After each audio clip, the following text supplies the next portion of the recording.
Hello everyone, welcome to our channel. Thinkers की जो हमारी सीरीज चल रही थी यूपी पीजीटी सोशियोलॉजी के सिलेबस को लेते हुए, तो उसमें आज हम जिस थिंकर की बात करेंगे वो हैं जर्मन समाजशास्त्री, और जो कि सामाजिक क्रिया को आधार मान करके जिन्होंने अध्ययन किया था, मैक्स वेबर। मैक्स वेबर के सिद्धांतों के बारे में हम डिस्कस करेंगे, जो कि इंटरैक्शनिस्ट जो संप्रदाय था, परिप्रेक्ष्य था, उसके समर्थक थे और प्रारूपवादी संप्रदाय से रिलेटेड हैं ये। तो क्रिया को आधार मान करके इन्होंने अध्ययन किया था और ये समाजशास्त्र को विज्ञान बनाना चाहते थे। तो समाजशास्त्र को विज्ञान बनाने के लिए इन्होंने कुछ विधियां बताई, जिन विधियों के द्वारा जो समाजशास्त्री है, जो समाज वैज्ञानिक है, उसको अध्ययन करना चाहिए। तो वो कौन कौन सी विधियां हैं जिनके द्वारा हम वैज्ञानिक तरीके से अध्ययन कर सकते हैं, इन्हीं के बारे में आज हम जानेंगे। तो मैक्स वेबर ने बताया कि अगर हमें किसी भी घटना का, चूँकि जो सामाजिक घटना है उसका जो स्वरूप होता है, उसकी जो प्रकृति होती है बहुत ही जटिल होती है, उसको समझना थोड़ा सा कठिन होता है। तो अगर हमें किसी घटना को समझना है, उसके स्वरूप को, उसकी प्रकृति को जानना है, तो इसके लिए हमें क्या करना चाहिए। तो इसके लिए इन्होंने बताया कि हमें आइडियल टाइप्स का प्रयोग करना चाहिए। ये आइडियल टाइप्स क्या हैं, इनके बारे में आज हम जानेंगे। तो ideal type according to Weber, आदर्श प्रकार, यानी कि किसी भी घटना का, कोई भी घटना हो गई, उस घटना का कोई ब्लूप्रिंट, जो कि हो सकता है कि वो वास्तविकता में हो या हो सकता है कि वो वास्तविकता में ना हो। सपोज कि कोई घटना घटित हुई, ठीक है, कुछ भी हो गया, कोई सामाजिक घटना हुई, अब हमने उसको देखा, ये सामाजिक घटना हो गई और अब उसको हमने देखा, तो अब उस घटना को हम किस तरीके से समझेंगे। तो उसको समझने के लिए हमने अपने दिमाग में एक ब्लूप्रिंट बना लिया। ब्लूप्रिंट मतलब एक खाका बना लिया कि ये घटना ऐसे ऐसे हुई होगी। जैसे कि कोई अर्थशास्त्री है, तो वो किसी घटना को देखेगा। सपोज किसी ने खुदकुशी कर ली, तो अब कोई अर्थशास्त्री है तो वो ये देखेगा कि शायद उसको आर्थिक तंगी रही हो, उसके पास पैसों की कमी रही हो, इस वजह से उसने ऐसा किया। कोई समाजशास्त्री है तो वो ये देखने की कोशिश करेगा कि शायद उसके पास उसके जो रिलेशनशिप हैं वो सही ना रही हो, उसको बहुत ज़्यादा सामाजिक तौर पर बहुत ज़्यादा अवसाद का सामना करना पड़ रहा हो, उसके संबंधों में तनाव रहा हो, इस तरीके से वो देखने की कोशिश करेगा। कोई इतिहासकार है तो वो उसकी भूतकालीन घटनाओं को छानने की कोशिश करेगा कि क्या उसके पास्ट में हुआ कि उसने ऐसा कदम उठाया। तो हर एक वैज्ञानिक, हर एक जो सिद्धांतकार है, तो वो अपने अकॉर्डिंग उस घटना को देखने की कोशिश करता है। तो आइडियल टाइप का मतलब हुआ कि जो समाजशास्त्री है उसको जिस भी घटना का अध्ययन करना है, उस घटना का अपने दिमाग में ही एक ब्लूप्रिंट बना लिया कि ये घटना ऐसे ऐसे घटित हुई होगी। किसी की लड़ाई हो रही है, हम देखने पहुंच गए वहां पे, तो अब हमने दूर से ही देखा और उसको अपने दिमाग में एक ब्लूप्रिंट बना लिया कि शायद इसने इसको खींच के थप्पड़ मारा होगा, इसीलिए दोनों आपस में लड़ रहे हैं। ठीक है, तो एक ब्लूप्रिंट बना लेना अपने दिमाग में कि ये जो घटना हो रही है ये इसलिए घटित हुई होगी, एक खाका बना लेना, यही होता है आइडियल टाइप। तो आइडियल टाइप किसी भी सामाजिक घटना का ब्लूप्रिंट है, जो कि समाजशास्त्री के अध्ययन में उसको वैज्ञानिक तरीके से अध्ययन करने में सहायक होता है। एक वैज्ञानिक अध्ययन करने का उपकरण है। ये क्या है? वैज्ञानिक अध्ययन करने का उपकरण है। ठीक है, उपकरण है अध्ययन का। ब्लूप्रिंट है, उसने ब्लूप्रिंट बनाया तो उसको एक तरीका मिल गया और उसी को वो जांच करेगा। उसको जांच करेगा कि ये बात जो हमने सोची थी, जो ब्लूप्रिंट बनाया था, ये सत्य है या नहीं है। तो इसीलिए वो ब्लूप्रिंट बनाता है। तो किसी भी घटना का एक खाका बना लेना कि ये ऐसे ऐसे हुई होगी, ये है आइडियल टाइप। अब जरूरी नहीं कि वो वास्तविकता में हो ही, हमने जैसा सोचा, हो सकता है कि सामने वाली घटना इसीलिए हुई हो, या फिर ये भी हो सकता है कि जैसे हमने सोचा सामने वाली घटना वैसे ना हुई हो। इसके अपोजिट भी हो सकता है। तो ये चीज़ हमने बस अपने ब्लूप्रिंट दिमाग में अपने बनाया, ज़रूरी नहीं है कि वो वास्तविकता में विद्यमान हो ही। तो जो आइडियल टाइप है ये वास्तविकता में हो भी सकता है और नहीं भी हो सकता, अनिवार्य नहीं है कि वो वास्तविकता में विद्यमान हो। एक तरीके की हमारी कल्पना हो जाती है, ये अध्ययनकर्ता की कल्पना हो जाती है, ठीक है।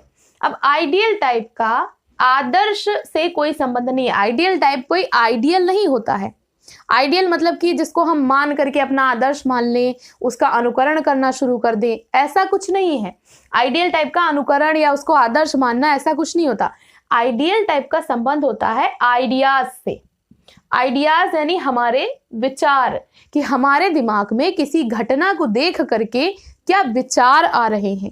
जो भी विचार हमारे आ रहे हैं उनको हमने एक ढांचे में ढाला और वही ढांचागत जो संरचना है वही कहलाती है आइडियल टाइप। जैसे वेबर ने सामाजिक क्रिया का अध्ययन करने के लिए जो अपना आइडियल टाइप अपनाया था, वो जो 4 प्रकार की उन्होंने क्रियाएं बताई थी, तो वो एक तरीके का आइडियल टाइप ही था।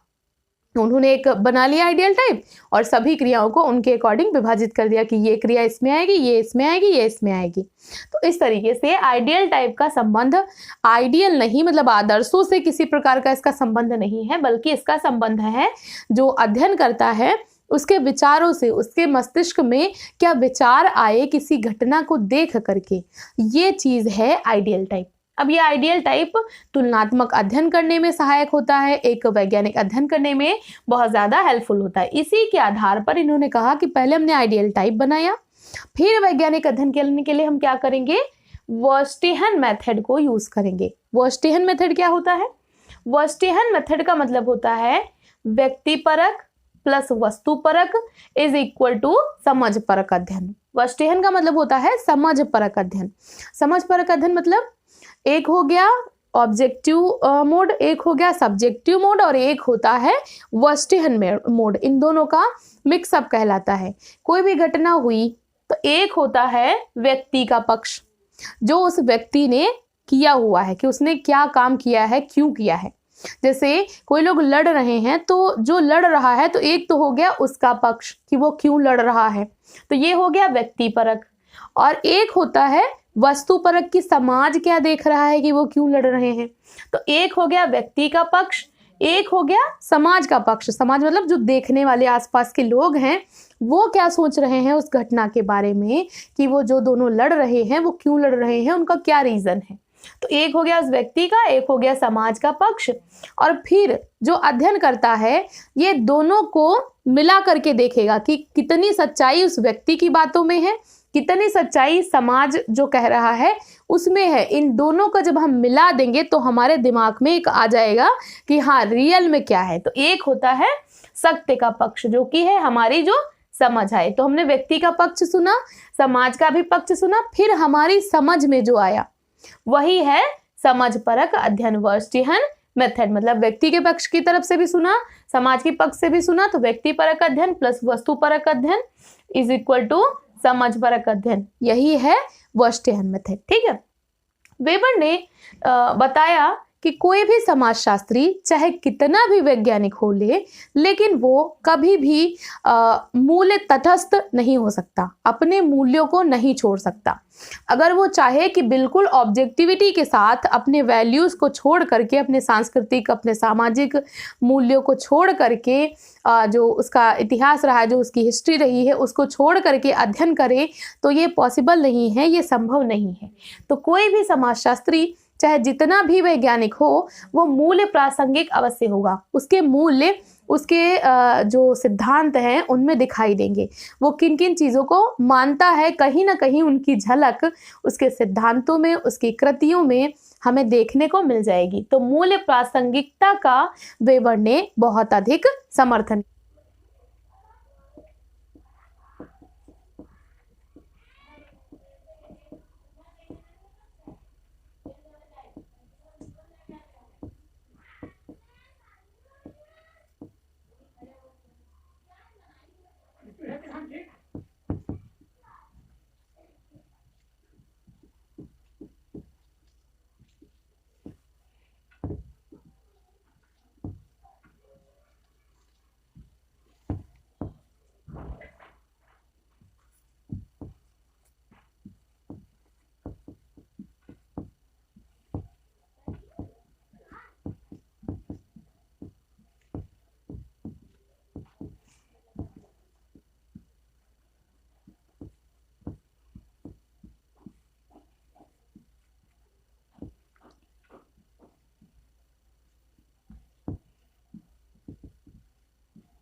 तो अब हम देखेंगे वेबर का पद्धति शास्त्र कि वेबर किन किन चीज़ों को इन्होंने फॉलो किया था।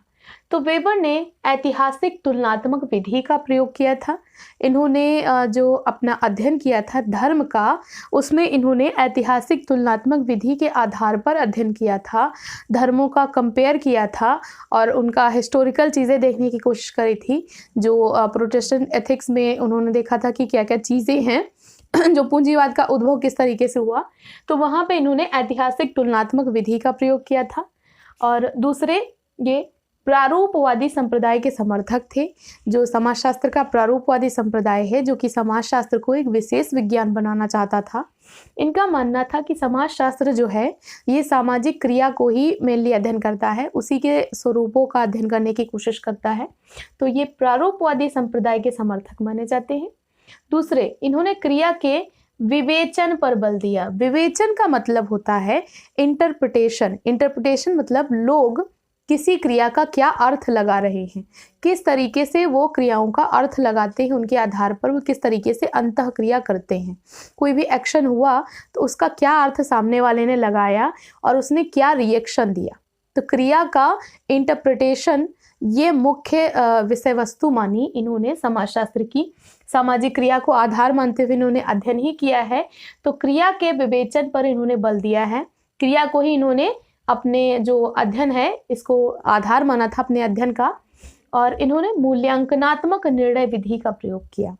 मतलब कि हम देखेंगे कि क्या क्या चीज़ें, एक तो क्या चीज़ें तुलना के आधार पर और क्या चीज़ें मूल्यांकन के आधार पर सही आ रही हैं। ठीक है, जो वर्स्टेहन मेथड इन्होंने बताया, उसमें जो वर्स्टेहन मेथड है ये है उसमें कि हम ये देखेंगे क्या चीज़ें मूल्यांकनात्मक रूप से सही आ रही हैं, तो उसको बोलते हैं वर्स्टेहन मेथड के माध्यम से, आइडियल टाइप के माध्यम से इन्होंने अध्ययन किया। ये समाजशास्त्र को बिल्कुल वैज्ञानिक विधि के द्वारा अध्ययन करना चाहते थे, बिल्कुल एक साइंस की कैटेगरी में लाना चाहते थे। तो ये, और हाँ एक इम्पॉर्टेंट चीज़ कि ये वृहद संप्रदाय और सूक्ष्म संप्रदाय इन दोनों का मध्य में काउंट होते हैं। पूर्णतया सूक्ष्म भी नहीं और पूर्णतया वृहद भी नहीं, बीच में आ जाते हैं। ठीक है, क्योंकि इन्होंने व्यक्ति को भी इम्पोर्टेंस दी है, सोसाइटी को भी इम्पोर्टेंस दी है, तो ये बीच में आ जाते हैं। तो ये था आज का लेक्चर। आई होप आपको ये वीडियो पसंद आई होगी। ऐसे ही पढ़ते रहिए, अपने गोल की तरफ आगे बढ़ते रहिए। वीडियो देखने के लिए थैंक यू सो मच।